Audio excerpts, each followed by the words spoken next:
Assalamualaikum warahmatullahi wabarakatuh. Bismillahirrahmanirrahim. Alhamdulillahirabbil alamin wassalatu wassalamu ala asyrafil anbiya'il mursalin sayyidina maulana Muhammad wa ala alihi wa sahbihi ajmain, amma ba'du. Selamat bertemu kembali dengan saya Muhammad Ajib di channel Kampung Ilmu Al-Falah. Channelnya orang-orang yang tetap semangat dan istiqomah mencari ilmu. Pada kesempatan ini saya akan mengkaji kalam-kalam hikmah dari pintu ilmu Amirul Mukminin Imam Ali bin Abi Thalib alaihissalam yang dimulai dengan kata afat, artinya bahaya atau bencana. Hikamu Amiril Mukminin Ali bin Abi Thalib alaihissalam allati bata'aha bilafzi afah. Sahabat kampung ilmu yang berbahagia, pernahkah kamu merasa ada sesuatu yang menghalangi langkahmu untuk meraih kesuksesan? Seperti ada sesuatu yang membuatmu sulit untuk maju? Insya Allah pernah. Nah, itulah yang disebut afat. Dalam bahasa Indonesia dapat kita maknani bencana, hama, atau penyakit. Hama atau penyakit ini bisa berupa apa saja, mulai dari kebiasaan buruk yang sulit dihilangkan, pikiran negatif yang terus menghantui, kemalasan, hingga masalah sosial yang lebih luas seperti korupsi, perpecahan, ketidakadilan, krisis, dan lain-lainnya. Itu semua seperti hama, seperti penyakit. Itu semua seperti hama yang merusak tanaman, perlahan tapi pasti merusak kehidupan kita. Apa saja jenis hama yang bisa menyerang kita? Wah, banyak sekali. Bisa jadi itu adalah rasa malas yang menempel di tubuh kita, pikiran pesimis yang selalu menghantui, atau kebiasaan buruk yang sulit diubah. Bisa juga berupa masalah sosial seperti ketidakadilan, diskriminasi, atau konflik, dan seterusnya. Mengapa ini berbahaya? Mengapa ini menjadi hama? Karena mereka bisa merusak hidup kita secara perlahan-lahan. Bayangkan, jika kita tidak segera membasmi hama di kebun kita, maka tanaman kita akan segera layu dan mati. Begitu pula dengan hidup kita. Jika kita membiarkan hama-hama ini tumbuh subur, maka mimpi indah, harapan, dan cita-cita luhur kita akan sulit tercapai. Lalu bagaimana cara kita mengatasi hama ini? Itulah yang akan kita bahas di dalam video ini. Kita akan belajar bagaimana mengenali berbagai macam jenis hama, memahami akar penyebabnya, dan mencari solusi yang tepat untuk mengatasinya. Video ini akan mengajakmu dalam sebuah perjalanan untuk menemukan jawaban atas pertanyaan-pertanyaan penting. Antara lain, apa saja jenis hama yang sering menyerang kita? Bagaimana cara mengenali hama-hama tersebut? Apa dampak dari hama-hama tersebut terhadap hidup kita? Bagaimana cara membasmi hama-hama tersebut? Dengan menyimak video ini, kamu akan mendapatkan pemahaman yang lebih baik tentang dirimu sendiri dan juga pemahaman terhadap lingkungan sekitarmu. Kamu akan belajar bagaimana menghadapi berbagai tantangan hidup dengan lebih bijak dan efektif. Jadi tunggu apa lagi? Yuk kita bersama-sama belajar untuk membasmi hama-hama yang menghambat kesuksesan kita. Hikamu Amiril Mukminin Ali bin Abi Thalib alaihissalam allati bata'aha bilafzi afat. Yang pertama, afatul muluki su'us sirati. Afatul muluki utawi omone atau bahayane atau bencanane rojo-rojo. Itu su'us sirati, elek perilakune. Allah perilakunya, akhlake, tindak lakune. Pesan atau ungkapan ini jika diterjemahkan secara harfiah berarti bencana bagi raja adalah buruknya perilaku, elek kelakuane. Itu menjadi bencana bagi raja. Namun jika kita telah lebih dalam, makna yang terkandung di dalamnya jauh lebih luas. Intinya adalah bahwa perilaku buruk seorang pemimpin, terutama seorang raja, kepala negara, gubernur, bupati, lurah, dapat menjadi sumber malapetaka bagi negara yang dipimpinnya, bagi daerah, wilayah, desa yang dipimpinnya. Juga bisa menjadi malapetaka terhadap rakyatnya. Jadi di sini raja itu sebagai simbol. Dalam konteks sejarah, raja sering dianggap sebagai simbol negara. Perilakunya mencerminkan karakter dan kualitas kepemimpinan suatu bangsa. Jadi kalau pemimpinnya jelek, ya bangsa itu jelek. Kalam hikmah tadi juga menjelaskan bahwa dampak buruk timbul dari perilaku buruk. Ketika seorang raja berlaku buruk, seperti korupsi, sewenang-wenang, tolol, rakus, dan tidak adil, maka rakyat akan kehilangan kepercayaan kepada pemimpinnya. Hal ini dapat memicu berbagai masalah. Seperti jika presiden kepala negaranya tolol, akan terjadi kerusuhan. Rakyat bisa melakukan pemberontakan atau demonstrasi, pemogokan, seperti yang sekarang ini sudah berhari-hari demo oleh mahasiswa dengan judul Indonesia Gelap. Mengapa ini terjadi? Ya, perhatikan saja perkembangan politik dalam negeri ini.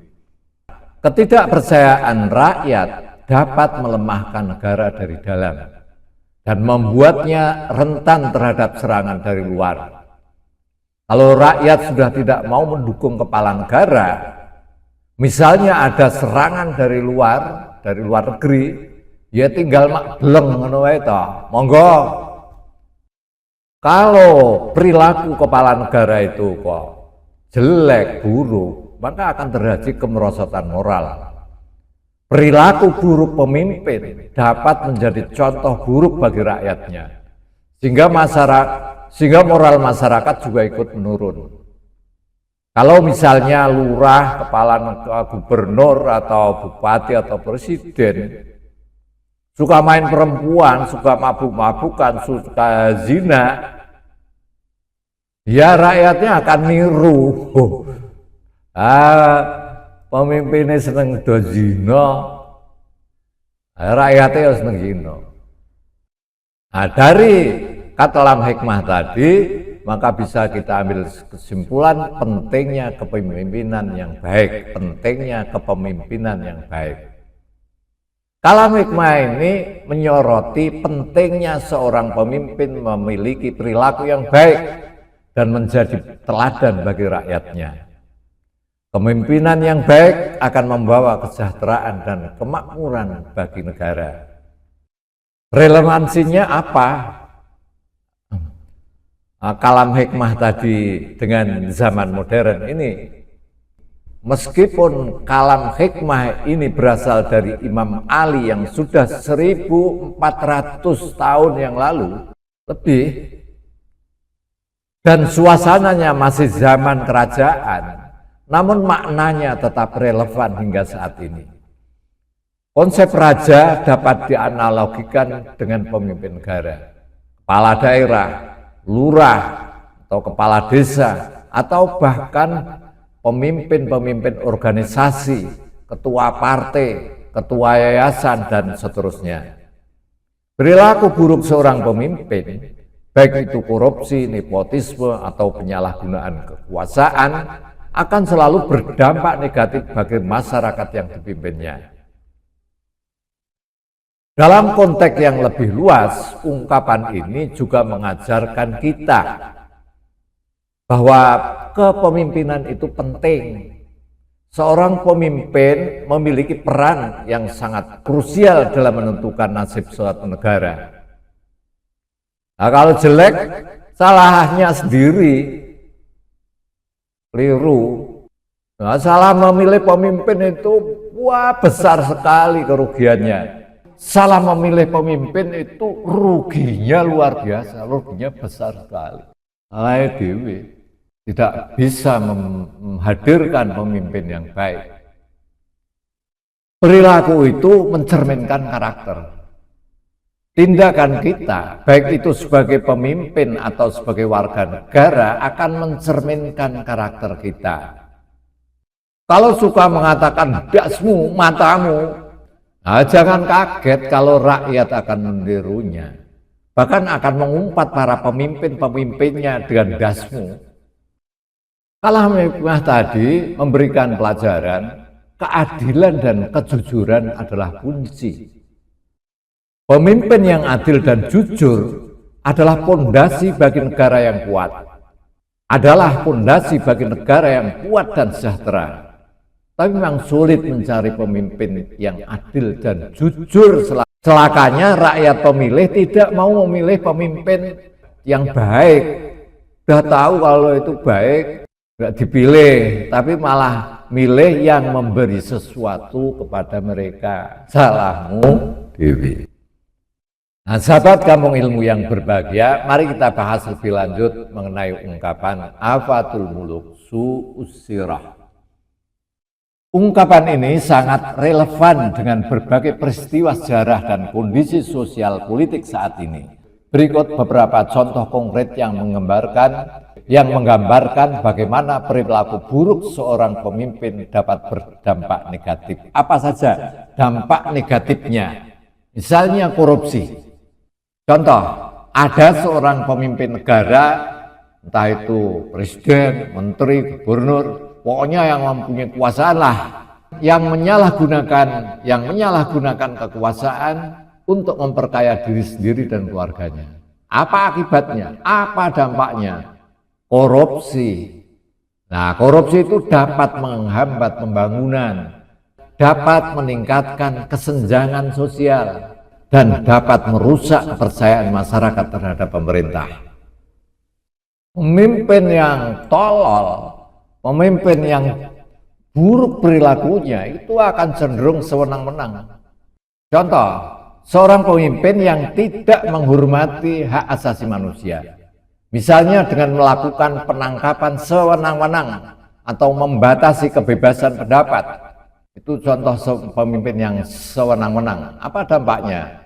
Dampaknya tindakan sewenang-wenang dapat memicu konflik sosial, ketidakstabilan politik, dan pelanggaran HAM, hak asasi manusia.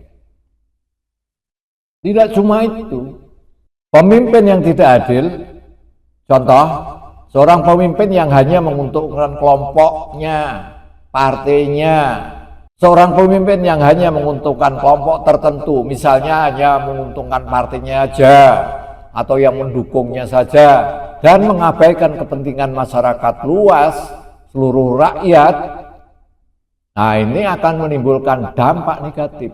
Dampaknya adalah ketidakadilan.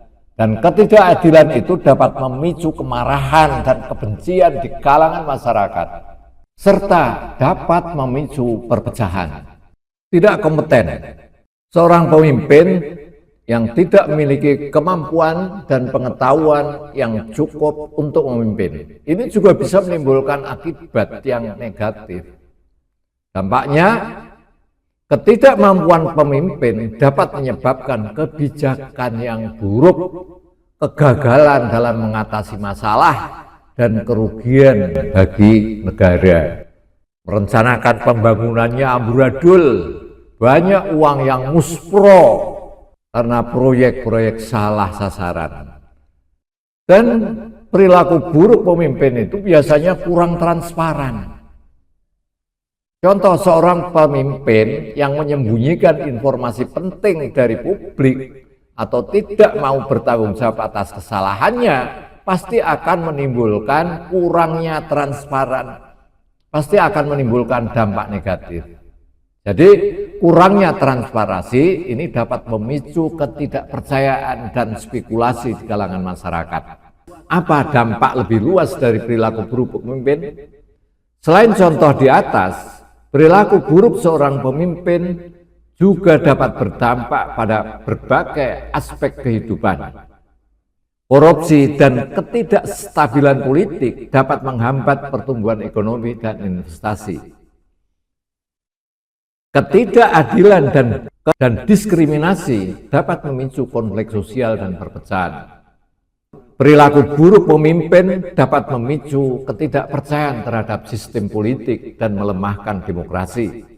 Pemimpin yang tidak taat hukum dapat merusak sistem hukum dan keadilan. Nah, kalau sudah keadaannya seperti itu, bagaimana mencegah dampak negatifnya? Untuk mencegah dampak negatif dari perilaku buruk pemimpin, kita sebagai masyarakat perlu satu, meningkatkan kesadaran, memahami pentingnya memilih pemimpin yang baik dan berintegritas. Ojo memilih pemimpin sing bayar, iki mesti engko mburine iki nyatek. Yang kedua, berpartisipasi aktif dalam politik. Kita harus bisa memilih pemimpin yang tepat dan kita harus aktif mengawasi kinerja mereka. Yang ketiga, menuntut akuntabilitas. Artinya, kita harus meminta pertanggungjawaban kepada pemimpin jika mereka melakukan kesalahan. Dan yang keempat, membangun masyarakat sipil yang kuat. Masyarakat sipil yang kuat dapat berperan sebagai penyeimbang kekuasaan dan mengawasi kinerja pemerintah. Kalam hikmah Afatul Muluki Su'us Sirah adalah sebuah peringatan yang sangat relevan hingga saat ini. Oleh karena itu, kita perlu bijak dalam memilih pemimpin dan selalu mengawasi kinerja mereka. Sahabat Kampung Ilmu, untuk bagian akhir ini, saya sediakan pertanyaan untuk didiskusikan lebih lanjut. Menurut Anda, apa contoh pemimpin yang baik di masa kini? Jelaskan alasannya. 2. Bagaimana cara kita membedakan antara pemimpin yang baik dan pemimpin yang buruk? 3. Apa yang dapat kita lakukan untuk mencegah munculnya pemimpin yang korup dan tidak kompeten? 4. Menurutmu, apakah ungkapan ini masih relevan dengan zaman modern sekarang ini? Yang kelima, contoh kasus apa yang bisa kamu berikan untuk menggambarkan dampak buruk dari pemimpin yang berperilaku buruk? Dan yang keenam, bagaimana cara kita memilih pemimpin yang baik?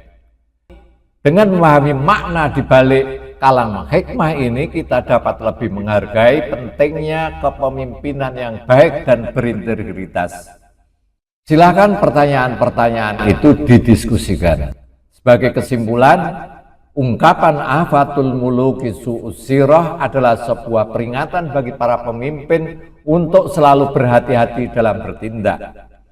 Perilaku buruk seorang pemimpin dapat menjadi bencana bagi rakyatnya. Sebaliknya, pemimpin yang baik akan menjadi berkah bagi rakyatnya.